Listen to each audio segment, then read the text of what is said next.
Hey guys, I'm back with another video. So I want to do a real quick overview that's a little bit more in depth on the physics controls. So this is going to be a really quick video. Don't expect it to be super in depth.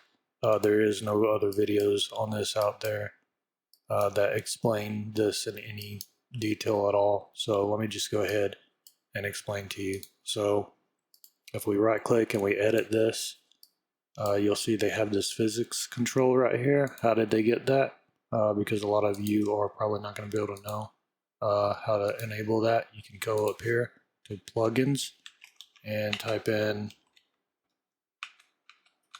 physics control, and it's experimental.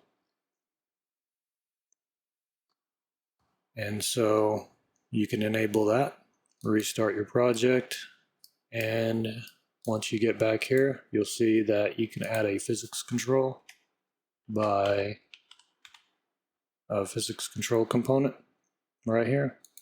These are the settings they're using. So the first thing that they do right here is on event tick, they seem to be firing this. Why are they firing this on event tick? Well, it's just because they wanted to share this functionality between all of their blueprints, and it made it easier for them, I'm assuming. So you'll see right here, this is on by default, but in the parent, this is on the parent, this make controls function. We can come over here and you'll see that automatically turns it off. So I'm assuming that it's only firing once. And that's it. So right here, they're setting a constraint profile for all on the skeletal mesh. This is a physics asset profile. So under profiles, constraint profiles, current profile, you'll see they have hinges only. I made the new one by accident. If you watch my other video on setting up constraints, you'll physics assets, then you'll have a better understanding of how they did that. So back over here, you'll see that they have a limb setup data. This is just a variable type. It's not an asset that exists on the project. It's just that they came over here and they typed in physics control, and they selected one of these. In this case, it's a limb setup data type right here. So it's an array and it holds the limb name. This is just a name that you're going to use to access it, and the start bone, and that's the Neko one. So if you, on theirs, they actually didn't include the parent bone. I was just playing around with it. So if you include the parent bone of Neko 1, that would be Spino 5. For Spino 2, you would think it would be Spino 1, but for some reason theirs is returning pelvis. It's skipping Spino 1. I don't know why. So if I go ahead and play it here, you'll see that because they are including the parent on theirs, but their parent is returning as pelvis, not Spino 1. So Spino 1 actually isn't on that list. Anyway, so make controls for limb bones. It's making all the controls for all the separate bones that are attached to that target, that start bone. So they're saving that into a map that stores a name in a physics control name array. And then on this one, they're setting all control, storing all controls to a physics control name array type. They're calling it SK all controls. For this one, it's world space. They are disabling these controls when they create them. They're creating them without them being enabled. So they enable them when they need them, which is on the child blueprint. I'll show you here in a minute. The SK linear strength. So linear strength it seems to be the speed at which the control will move the bone to its target location, and angular Strength is the speed at which it'll turn towards its target rotation. So on the AA controls, they're doing that in parent space. I'm not going to pretend that I know exactly the reason why they're doing this in world and parent, but it is needed. I've tested it out, and removing them does break it. So after that, you need body modifiers for the limbs. They're storing those as well because they're going to use them later. They're using the skeletal animation and they're setting the gravity multiplier to 0. Now the reason why they did that is so that the limbs would not be stiff.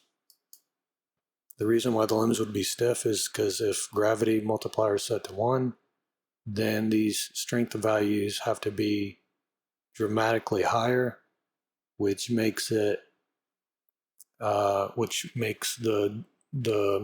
movement of the joints stiffer. So whenever they impact something, they'll look stiffer and less realistic. It'll look less natural. So they decided to set gravity multiplier to 0 so that they could use lower values that would result in more natural, less stiff movements on impact.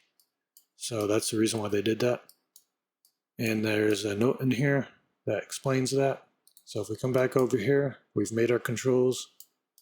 Now they have to set all the controls to be simulated. They set the feet to be kinematic. I'm not going to go into too much depth on that.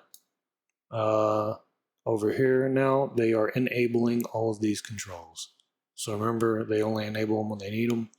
So right here, they are enabling them for each. That's what the set all controls enabled does.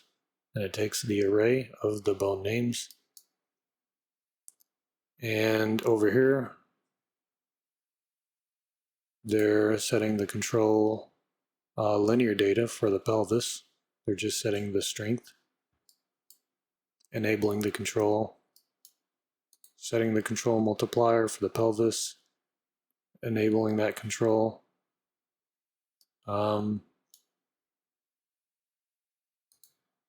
This is supposed to allow head bouncing.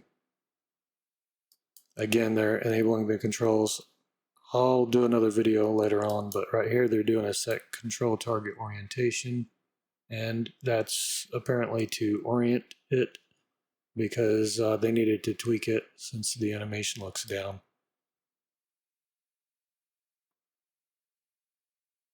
Now, I actually haven't looked into these right here, but they're using those somewhere.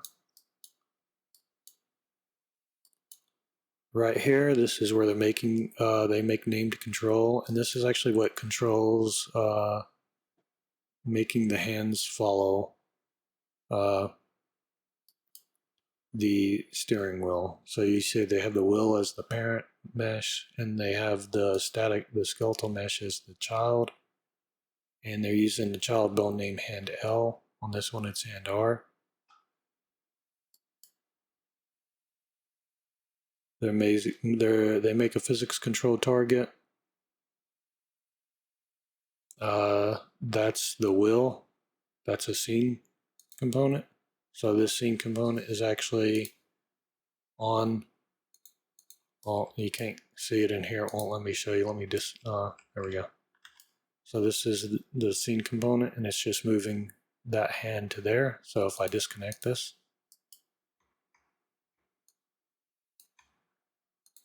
and I play it,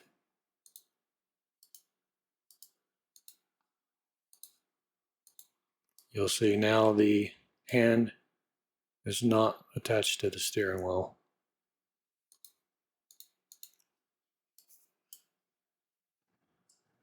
So we will hook that back up. Now they're rotating the root of this wheel here, and the steering wheel and the axis and all of this is underneath it. So when you rotate that, everything else rotates with it. And that's how they're doing that. And obviously they have the hands attached to these or following these scene components. And since we're using physics controls, the hands don't go through the object's collision. So that's why this is so useful. So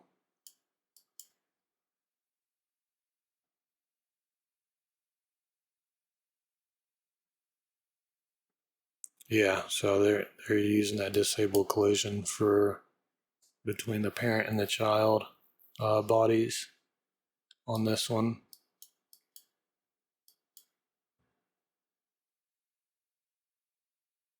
And this is the control that moves the hand, well, that will move the hand to this. So if you mess with this grab strength, you'll see that if I turn it down too far,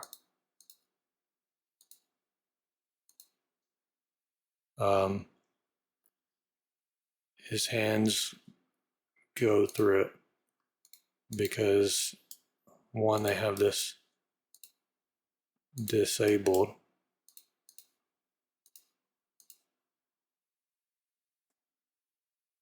I guess that doesn't control that. All right, well, I'm still learning. So if you turn it down too low, it won't look very good. But if you turn it up too high,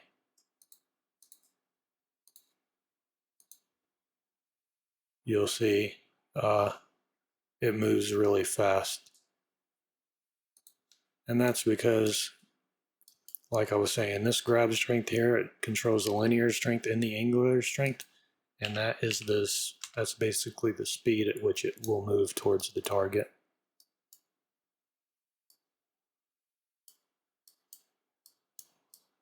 As far as the steering wheel and everything goes, they're calling this function right here, or this event, at the start of the tick, and then they were coming through here, and they're setting a new time for the stick wheel timeline. I'm not exactly sure the reasoning behind this. Math, I haven't looked into that, but basically these alpha values, or these values that are coming off of here, is what's controlling the strength multiplier, which will move their hand towards the stick and then back to the steering wheel. And then they're modifying the rotation of the stick root right here using another one of those right here. And this is all in the same timeline. They just have different tracks for each, and this keeps them all in sync. And that is pretty much it for this one. Let's see.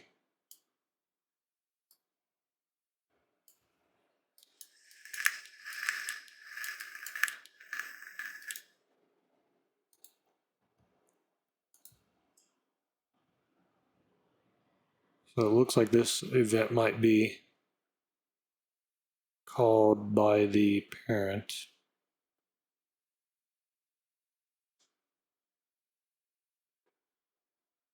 I'm looking for the physics control character.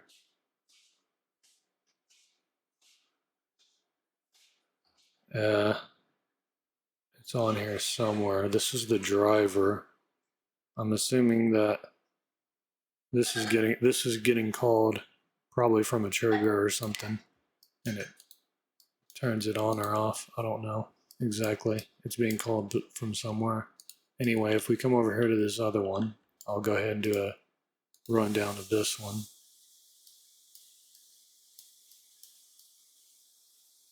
And now on this one, they're doing something similar. So right here on the ensure control, if we find the reference for this one's being called every tick. So it's checking these. I'm not going to go into those, but it's making the controls, and that's stored on the parent. Same thing. We've already gone over that.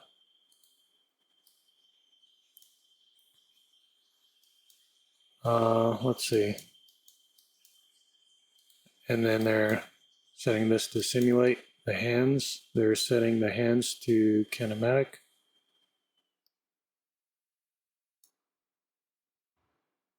And then they're setting the constraint profile for all to no limits. So again, if you go to the physics asset, that's where those are.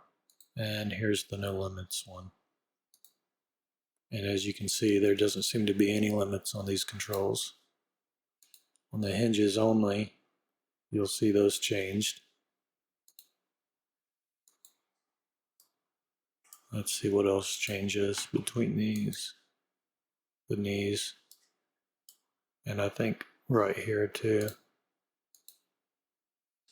It's hard to tell. Okay, so anyway, right here is where they explain the reason why they used a gravity of 0. And there's some more explanations right here. Use a set constraint profile of branch function if you want to experiment with enabling limits on just parts of the body, right? And then this is where something new arises. And right here, they're having to set the limb SK params for each of these limb names. Remember, over here in the parent, we have our limb names right here. He could have just done it. He could have just grabbed this one and did a for each and grabbed the limb name off of that one and plugged that into here. But he needed to set the params individually for each one, and these are all stored separately right here. Let's see. Oh yeah, no, they have different parameters for each of the different types here. Same for the AA. He has a linear strength of 0 for that. And so he has to do this for the world space and for the parent space bone controls and body modifiers. And that's what he's doing here. And it's just getting the limb name, and it's checking this to find the one that corresponds to that. So again, if we come over here and we toggle a breakpoint, you'll see that it has a name here, and under that name it has an array of bone names, and it just sets the controls for all those bone names all at once, and it enables them. And that's what he's doing. He's just enabling the controls for those and he's plugging in this param data. So there's nothing special about what he's doing here. It does seem a little confusing at first. He's using he's got a hit reaction event, and that's fired from the player to add an impulse. That's just for demonstration purposes. And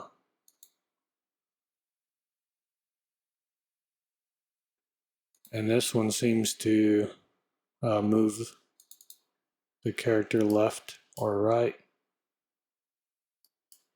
This is on the animation blueprint.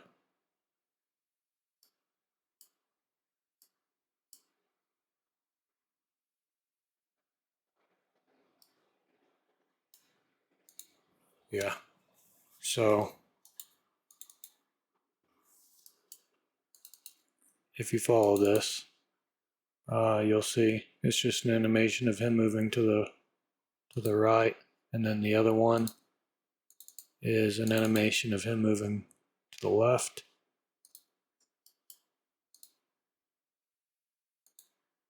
And he's checking if it's left or if the desired state is right. And so if we come back over here, you'll see when he sets that to left or right, it makes the character move in that, it makes it play that animation. And that's what he's doing here.